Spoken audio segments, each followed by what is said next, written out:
मंगलवार व्रत कथा। व्यास जी ने कहा, एक बार नैमिषारण्य तीर्थ में 80,000 मुनि एकत्र होकर पुराणों के ज्ञाता श्री सूत जी से पूछने लगे, हे महामुने, आपने हमें अनेक पुराणों की कथाएं सुनाई हैं, अब कृपा करके हमें ऐसा व्रत और कथा बताइए जिसके करने से संतान की प्राप्ति हो तथा मनुष्यों को रोग, शोक, अग्नि, सर्व दुख आदि का भय दूर हो, क्योंकि कलियुग में सभी जीवों की आयु बहुत कम है। फिर इस पर उन्हें रोग चिंता के कष्ट लगे रहेंगे तो फिर वह श्री हरि के चरणों में अपना ध्यान कैसे लगा सकेंगे। श्री सूत जी बोले, हे मुनियों, आपने लोक कल्याण के लिए बहुत ही उत्तम बात पूछी है।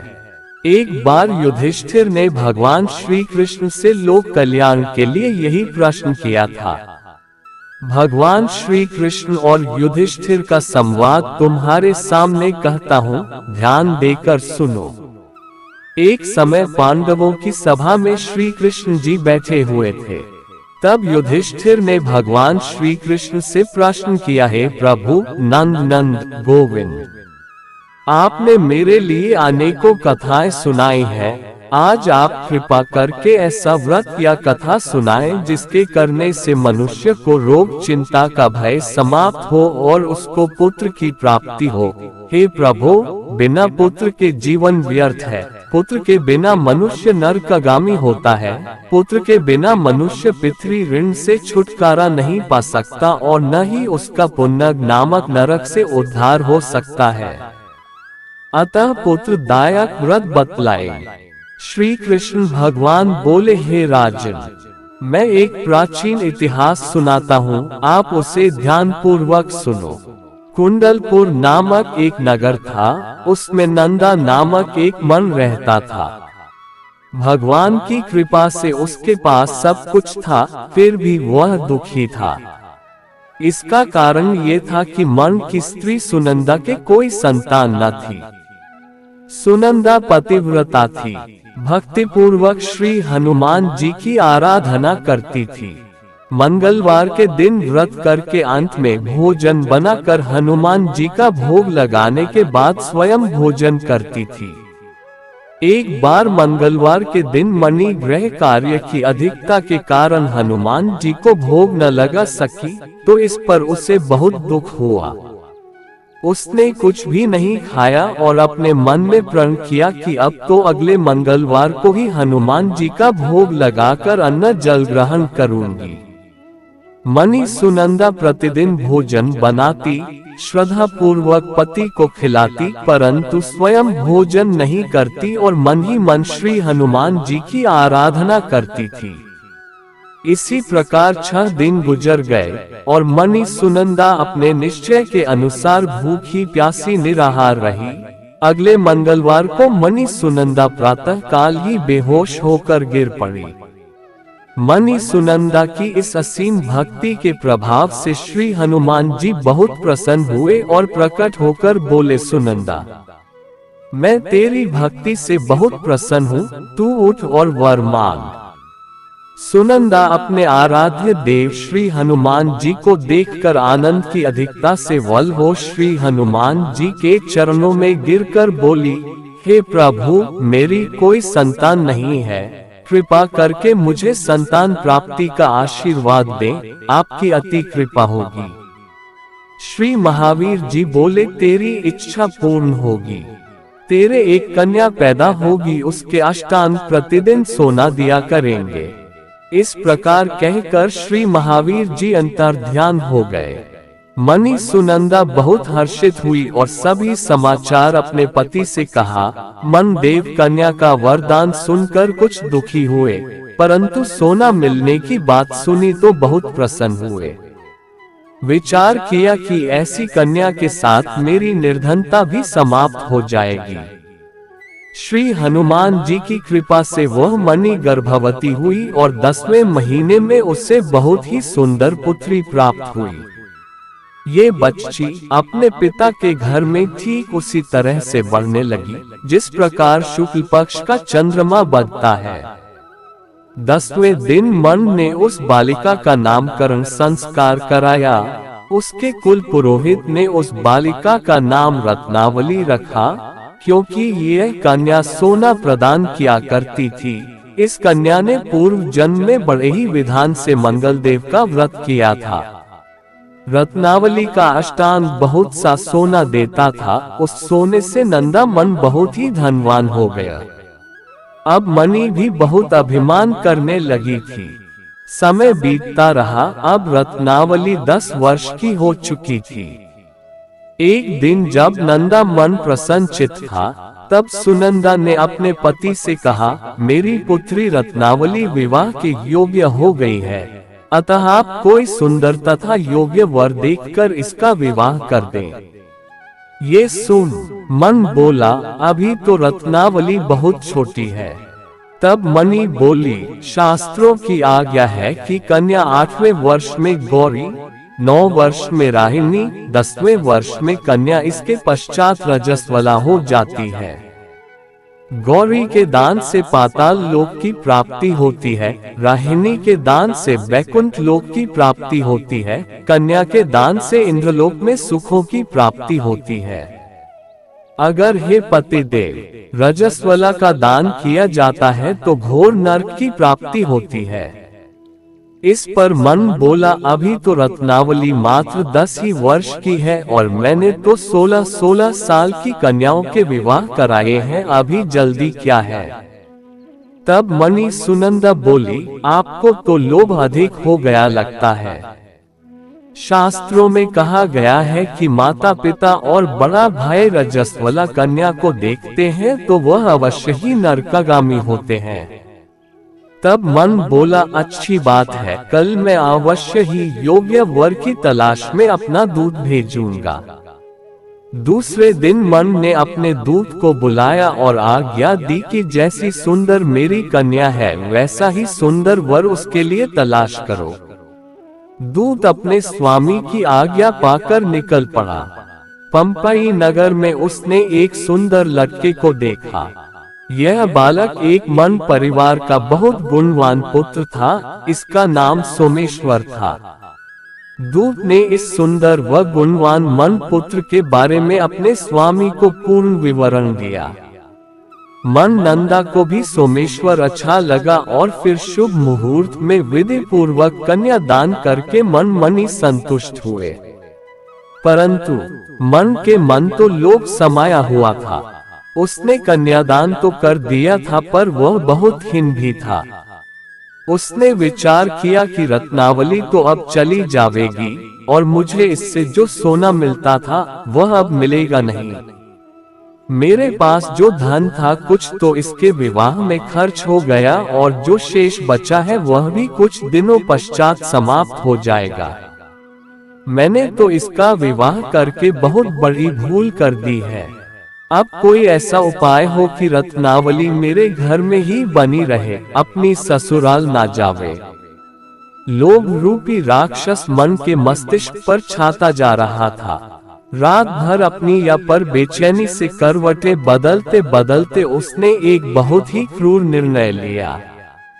उसने विचार किया कि जब रत्नावली को लेकर उसका पति सोमेश्वर अपने घर के लिए जाएगा तो वह मार्ग में छिपकर सोमेश्वर का वध कर देगा और अपनी लड़की को अपने घर ले आवेगा, जिससे नियमित रूप से उसे सोना भी मिलता रहेगा और समाज का कोई मनुष्य उसे दोष भी नहीं दे सकेगा। प्रातः काल हुआ तो नंदा और सुनंदा ने अपने जमाई तथा लड़की को बहुत सारा धन देकर विदा किया। सोमेश्वर अपनी पत्नी रत्नावली को लेकर ससुराल से अपने घर की तरफ चल दिया। मन नंदा महालोभ के वशीभूत हो अपनी मति खो चुका था। पाप पुण्य को उसे विचार न रहा था। अपने भयानक व क्रूर निर्णय को कार्य रूप देने के लिए उसने अपने दूत को मार्ग में अपने जमाई का वध करने के लिए भेज दिया था, ताकि रत्नावली से प्राप्त होने वाला सोना उसे हमेशा मिलता रहे और वो कभी निर्धन न हो। मन के दूत ने अपने स्वामी की आज्ञा का पालन करते हुए उसके जमाई सोमेश्वर का मार्ग में ही वध कर दिया। समाचार प्राप्त कर मन नंदा मार्ग में पहुंचा और रुदन करती अपनी पुत्री रत्नावली से बोला, हे पुत्री, मार्ग में लुटेरों ने तेरे पति का वध कर दिया है। भगवान की इच्छा के आगे किसी का कोई वश नहीं चलता है। अब तू घर चल, वहां पर ही रहकर शेष जीवन व्यतीत करना। जो भाग्य में लिखा है वही होगा। अपने पति की अकाल मृत्यु से रत्नावली बहुत दुखी हुई। करुण क्रंदन व रुदन करते हुए अपने पिता से बोली, हे पिताजी, इस संसार में जिस स्त्री का पति नहीं है उसका जीना व्यर्थ है। मैं अपने पति के साथ ही अपने शरीर को जला दूंगी और सती होकर अपने इस जन्म को, माता पिता के नाम को तथा सास ससुर के यश को सार्थक करूंगी। मन नंदा अपनी पुत्री रत्नावली के वचनों को सुनकर बहुत दुखी हुआ। विचार करने लगा, मैंने व्यर्थ ही जमाई वध का पाप अपने सिर लिया। रत्नावली तो उसके पीछे अपने प्राण तक देने को तैयार है।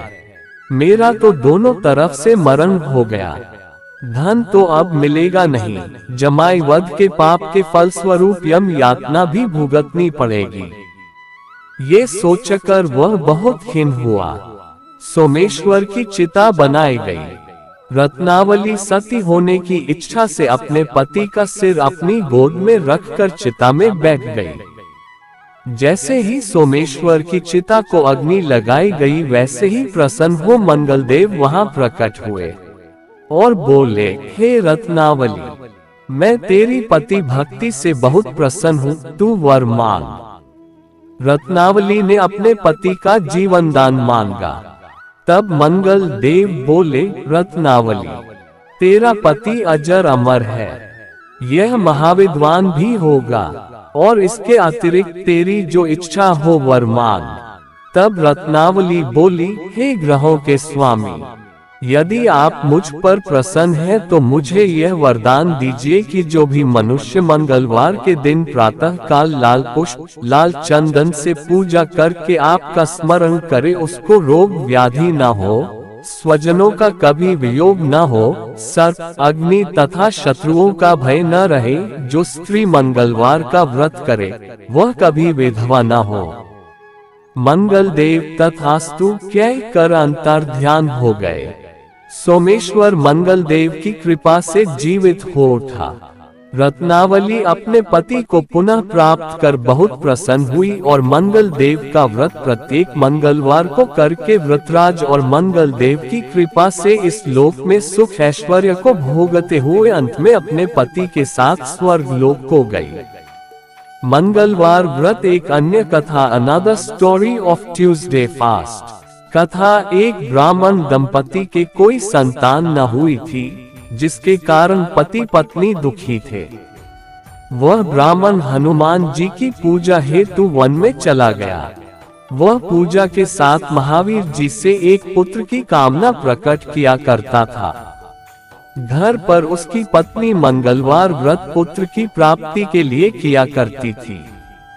मंगल के दिन व्रत के अंत में भोजन बनाकर हनुमान जी को भोग लगाने के बाद स्वयं भोजन ग्रहण करती थी। एक बार कोई व्रत आ गया जिसके कारण ब्रह्मानी भोजन न बना सकी। तब हनुमान जी का भोग भी नहीं लगाया। वह अपने मन में ऐसा प्रण करके सो गई कि अब अगले मंगलवार को हनुमान जी को भोग लगाकर अन्न ग्रहण करूंगी। वह भूखी प्यासी 6 दिन पड़ी रही। मंगलवार के दिन तो उसे मूर्छा आ गई। तब हनुमान जी उसकी लगन और निष्ठा को देखकर अति प्रसन्न हो गए। उन्होंने उसे दर्शन दिए और कहा, मैं तुमसे अति प्रसन्न हूँ। मैं तुझको एक सुंदर बालक देता हूँ जो तेरी बहुत सेवा किया करेगा। हनुमान जी मंगलवार को बाल रूप में उसको दर्शन देकर अंतर्धान हो गए। सुंदर बालक पाकर ब्रह्मानी अति प्रसन्न हुई। ब्रह्मानी ने बालक का नाम मंगल रखा। कुछ समय पश्चात ब्राह्मण वन से लौटकर आया। प्रसन्नचित सुंदर बालक घर में क्रीड़ा करते देखकर वह ब्राह्मण पत्नी से बोला, यह बालक कौन है? पत्नी ने कहा, मंगलवार के व्रत से प्रसन्न हो हनुमान जी ने दर्शन दे मुझे बालक दिया है। पत्नी की बात छल से भरी जान उसने सोचा ये कुलटा व्यभिचारिणी अपनी कलुषता छुपाने के लिए बात बना रही है। एक दिन उसका पति कुएं पर पानी भरने चला तो पत्नी ने कहा कि मंगल को भी साथ ले जाओ। वह मंगल को साथ ले चला और उसको कुएं में डालकर वापस पानी भरकर घर आया तो पत्नी ने पूछा कि मंगल कहाँ है। तभी मंगल मुस्कुराता हुआ घर आ गया। उसको देख ब्राह्मण आश्चर्यचकित हुआ। रात्रि में उसके पति से हनुमान जी ने स्वप्न में कहे, यह बालक मैंने दिया है, तुम पत्नी को कुलटा क्यों कहते हो। पति यह जानकर हर्ष हुआ। फिर पति पत्नी मंगल का व्रत रख अपनी जीवन आनंद पूर्वक व्यतीत करने लगे। जो मनुष्य मंगलवार व्रत कथा को पढ़ता या सुनता है और नियम से व्रत रखता है, उसके हनुमान जी की कृपा से सब कष्ट दूर होकर सर्व सुख प्राप्त होता है।